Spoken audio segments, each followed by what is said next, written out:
everyone, this is Lakshmi and welcome to my channel which is Welcome to Study।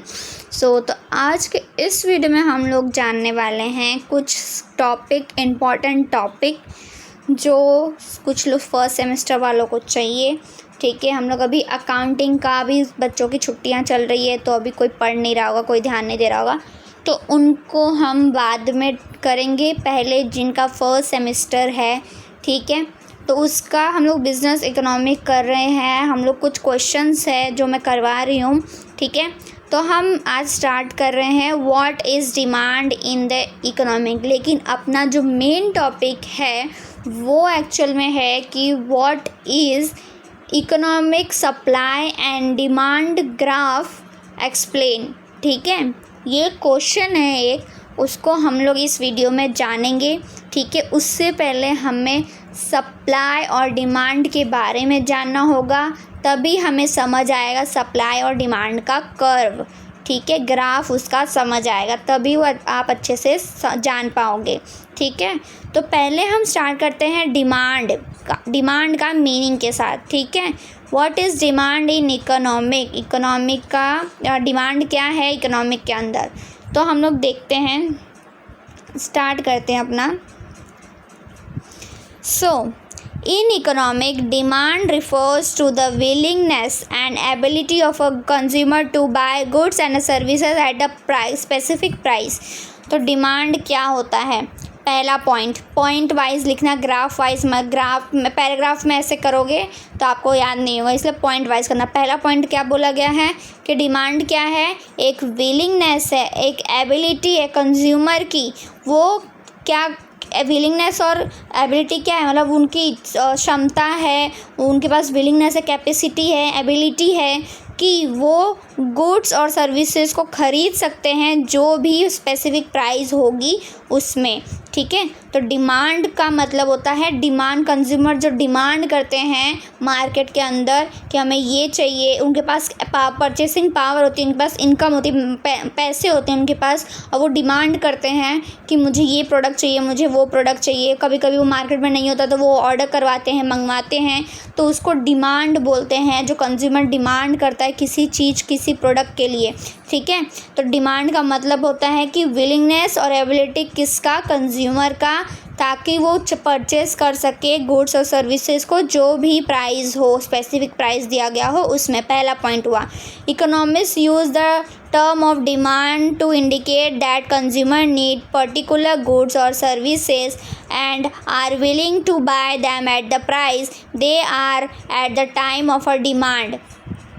So economist जो है वो क्या, ये term को कैसे यूज़ करते हैं, कैसे बताते हैं, इंडिकेट करते हैं कि जो डिमांड का जो टर्म है वो कंज्यूमर की नीड्स, जो पर्टिकुलर जो चाहिए उनको, गुड्स और सर्विसेज जो भी चाहिए, ठीक है, उनके पास, और उसके बदले में वो पैसे दे रहे हैं, जो भी चीज़ खरीद रहे हैं उसके बदले में वो पैसे दे रहे हैं, डिमांड स्पेसिफिक प्राइस दे रहे हैं, वो टाइम को, ऑन दैट टाइम, उसको बोलते हैं डिमांड। ठीक है, उस टाइम पे वो एक डिमांड होता है कि कंज्यूमर डिमांड कर रहा है कि मुझे वो प्रोडक्ट चाहिए, उसके बदले में वो पैसे दे रहा है, तो वो जो टाइम चल रहा है उसको हम लोग डिमांड बोलते हैं। The relationship between demand and price of the commodity is inversible potential when the other factor are constant and increase in the price goods and will be reduce the demand। अगर ये relationship बताता है, price बताता है, price के बीच में, consumer और प्राइस के भी, डिमांड और प्राइस के बीच में, ठीक है, रिलेशनशिप बताता है। अगर आप प्राइस इंक्रीज़ कर रहे हो तो आपके जो गुड्स और सर्विसेज हैं वो उसकी डिमांड कम हो जाएगी, मतलब कस्टमर कम खरीदने लगेगा। प्राइस इंक्रीज़ करोगे तो कस्टमर कम खरीदेंगे आपसे। ठीक है, अब price of the same commodity will increase. अगर प्राइस अगर डिक्रीज़ करो, एक में अगर आप प्राइस इंक्रीज़ कर रहे हो तो आपकी क्या डिमांड क्या कम हो जाएगी। अगर आप प्राइस डिक्रीज़ कर रहे हो तो आपकी जो डिमांड है वो इंक्रीज़ हो जाएगी। ठीक है, तो ये था meaning of a demand in economic.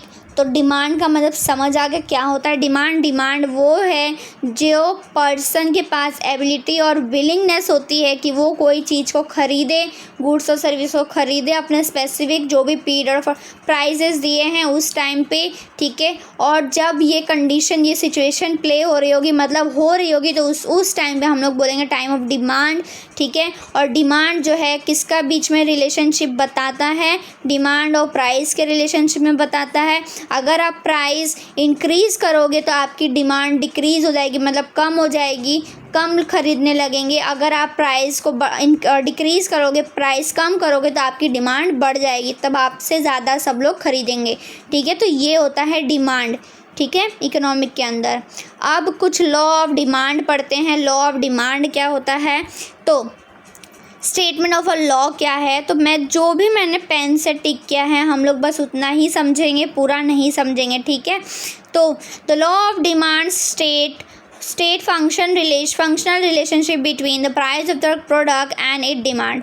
अब देखो लॉ ऑफ डिमांड क्या शो करता है, क्या वो एक रिलेशनशिप, एक फंक्शनल रिलेशनशिप शो करता है। आपको एमसीक्यू में ये पूछ सकते हैं या पूछा जाएगा कि लॉ ऑफ डिमांड क्या शो करता है, कौन सा रिलेशनशिप शो करता है, तो आपको याद रखना है स्टेट क्या करता है, तो फंक्शनल रिलेशनशिप शो करता है किसके बीच में, प्राइस के बीच में और आपके डिमांड के बीच में, ठीक है। This relation is inverse in nature, लेकिन ये जो रिलेशन है ये उल्टा होता है नेचर में, ठीक है। जैसे लॉ ऑफ स्टेट क्या है, अदर जैसे दूसरे में हम कैसे बोलते, thing bring equal at the any given time, कोई चीज़ इक्वल होती है एनी टाइम, कोई भी गिवन टाइम हो तभी, ठीक है। द अमाउंट डिमांड, जैसे कि अगर डिमांड इंक्रीज़ होती है with the fall in price, मतलब वही चीज़ है जो मैंने अभी एक्सप्लेन की मीनिंग में, डिमांड इंक्रीज़ हो जाएगी जब आपकी प्राइस फॉल होगी, मतलब कम होगी तब, ठीक है। एंड अगर diminishing with the rise in the price, अगर आपका प्राइस ज़्यादा होता है, राइज मतलब इंक्रीज़ होता है, हायर प्राइस होता है, तो आपका डिमिनिशिंग मतलब डिमांड जो है इंक्रीज़ होएगा, डिमिनिशिंग मतलब डिक्रीज़ हो जाएगा, ठीक है। According to the law of demand a rise in the price of a product lead to fall in the demand, वही चीज़ सेम रिपीट की गई है कि लॉ ऑफ डिमांड के हिसाब से अगर प्राइस इंक्रीज़ होती है तो प्रोडक्ट की जो डिमांड है वो कम हो जाएगी, और अगर प्राइस डिक्रीज़ होती है तो आपकी डिमांड क्या है, इंक्रीज़ हो जाएगी। तो ये है लॉ ऑफ डिमांड। तो मेन पॉइंट यही है इसमें। पहला तो लॉ ऑफ डिमांड क्या है, फंक्शन रिलेशनशिप है जो किसके बीच में होता है, डिमांड और प्राइस के बीच में होता है। दूसरा ये कि अगर आपका प्राइस इंक्रीज़ होगा तो आपका डिमांड डिक्रीज़ हो जाएगा, और अगर प्राइस डिक्रीज़ होगा तो आपका डिमांड इंक्रीज़ हो जाएगा, ठीक है। तो ये लॉ ऑफ डिमांड है। अब डिमांड कर्व का ग्राफ देख लो, ग्राफ कैसा होता है, तो ये हम लोग ये बनाते ही हैं Y axis and X axis, ठीक है। यहाँ पे प्राइस होता है, यहाँ पे क्वांटिटी होती है, यहाँ डिमांड कर्व है। ये डिमांड का कर्व कैसा गया है, ऐसे डाउनवर्ड स्लोपिंग गया है, कैसे गया है, डाउनवर्ड स्लोपिंग, नेगेटिव स्लोपिंग गया है, ये नेगेटिव पोजीशन में है, ठीक है। तो ये है अभी सिर्फ और सिर्फ हम लोग देख रहे हैं डिमांड कर्व, सिर्फ डिमांड कर्व देख रहे हैं, अभी सप्लाई कर्व नहीं देख रहे हैं। तो ये डिमांड कर्व ऐसे याद रखना है, सी शेप में होता है, डाउनवर्ड स्लोपिंग होता है, नेगेटिव भी बोलते हैं हम लोग इसको, नेगेटिव डाउनवर्ड स्लोपिंग होता है demand curve, negative demand curve भी बोलते हैं, ठीक है। तो ये आपका डिमांड कर्व जगह याद रखना, प्राइस हमेशा इस साइड आता है, क्वांटिटी ऑफ अ प्रोडक्ट इस साइड आएगा, ठीक है। तो ये डिमांड कर्व है हमारा। आई होप आप लोग को डिमांड वाला पार्ट समझ आ गया होगा कि डिमांड क्या होता है, ठीक है। लॉ ऑफ डिमांड क्या है, सिंपल सा फंडा है कि डिमांड मतलब वो डिमांड जो कंज्यूमर पास विलिंगनेस होती है, एबिलिटी होती है कोई भी चीज़ को ख़रीदने की, परचेज़ करने की, ठीक है। अगर लॉ ऑफ डिमांड में क्या होता है कि अगर प्राइस इंक्रीज़ होगी तो वो डिमांड कम हो जाएगी, अगर प्राइस डिक्रीज़ होगी तो डिमांड बढ़ जाएगी। तो ग्राफ भी हमने देख लिया कि ग्राफ क्या होता है, डाउनवर्ड स्लोपिंग होता है, ठीक है। अब हम देखेंगे meaning of a supply. Supply का मतलब क्या है, in economic supply is a willingness. अब इसमें भी वही पार्ट है लेकिन उल्टा हो जाएगा, अपोजिट हो जाएगा। इकोनॉमिक के अंदर सप्लाई का मतलब क्या है, supply is a willingness, 1 minute, willingness and ability of a producer, अब ये प्रोड्यूसर का है, टू उसमें कंज्यूमर का था, ये प्रोड्यूसर का है, to sell specific quantity of output at a particular price. अब प्रोड्यूसर का ये है, उसमें हम लोग कंज्यूमर का विलिंगनेस एंड एबिलिटी देखते थे। सप्लाई में क्या करेंगे कि प्रोड्यूसर का हम लोग विलिंगनेस और एबिलिटी देखेंगे कि वो अपने प्रोडक्ट को सेल कर सकता है, जितनी भी क्वांटिटी दी होगी, जो भी पर्टिकुलर प्राइस दिया होगा उसमें, जितना भी पर्टिकुलर पीरियड ऑफ टाइम में, जो भी टाइम है मार्केट के अंदर, वो उस टाइम में वो प्राइस को वही प्रोडक्ट को सेल कर सके पर्टिकुलर प्राइस में। ठीक है, सप्लाई इज़ रिलेटेड टर्म, ये कुछ रिलेटिव टर्म है, जैसे it always refers to in a relation to price and time. अब देखो डिमांड का में हमने देखा कि डिमांड और प्राइस के बीच में रिलेशनशिप होता है, वो दिखाता है, लेकिन सप्लाई में क्या है हम लोग देखेंगे। सप्लाई क्या रिलेशनशिप बताता है कि प्राइस और टाइम के बीच में। ठीक है, जितना भी प्राइस होगा उसको एक पर्टिकुलर टाइम में हमें सेल करना ही करना है। जो भी प्राइस दिया होगा, हम प्राइस कम नहीं कर सकते ना बढ़ा सकते हैं, जो प्राइस दिया उस प्राइस में हमें सेटअप सेल करना होगा। ठीक है, सो अब देखो ये मीनिंग ऑफ सप्लाई देख लिया। अब हम लॉ ऑफ सप्लाई देखेंगे तो पहला पॉइंट क्या है कि supply the amount of a goods available, जितना भी आपके पास गुड अवेलेबल है अभी इस टाइम मार्केट के अंदर आप बेच रहे हो, वो जितने भी गुड्स हैं उनको सप्लाई करना है, बेचना है, कैसे भी हालत में कैसे भी करके बेचना ही, आपके पास विलिंगनेस और एबिलिटी होनी चाहिए। सेकेंड पॉइंट क्या है, according to the law of a supply, law of supply का हिसाब से अगर प्राइस हायर होती है, प्राइस ठीक है हायर प्राइस होती है तो हायर द सप्लायर, अगर आपकी प्राइस हायर होगी तो आपकी सप्लाई भी हायर होगी, मतलब क्वांटिटी आपको ज़्यादा मिलेगी, ज़्यादा प्राइस ज़्यादा क्वांटिटी और ज़्यादा सप्लाई। ठीक है, फिर entrepreneur wish to maximise profit. अब एंटरप्रेन्योर क्या चाहते हैं, मतलब जो कंपनीज होती हैं वो क्या चाहती हैं कि उनको बहुत सारा प्रॉफिट हो, and so they are willing to supply more, तो इसीलिए वो लोग क्या करते हैं कि वो चाहते हैं कि ज़्यादा से ज़्यादा गुड्स को सप्लाई करे, बेचे, एंड सर्विसेज प्रोवाइड करे कंज्यूमर को, higher price, highest available price, जो भी प्राइस हाईएस्ट प्राइस होगी उसके बीच में। समझ आया लॉ ऑफ सप्लाई क्या होता है। तो हमने लॉ ऑफ डिमांड देख लिया, लॉ ऑफ सप्लाई देख लिया। अब हम लॉ ऑफ सप्लाई का ग्राफ देखेंगे।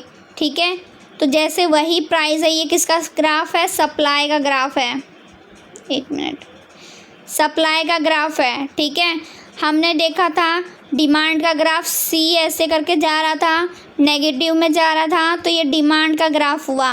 अब सप्लाई याद रखना है, सप्लाई ऐसे जो जाएगा इस साइड तो वो हमारा होगा पॉजिटिव सप्लाई होगा। ठीक है, पॉजिटिव होगा सप्लाई होगा वो, अगर हम लोग यहाँ से लेके जाएंगे तो वो डिमांड होगा जो डिक्रीज़ होगा। ठीक है, नेगेटिव साइन होगा।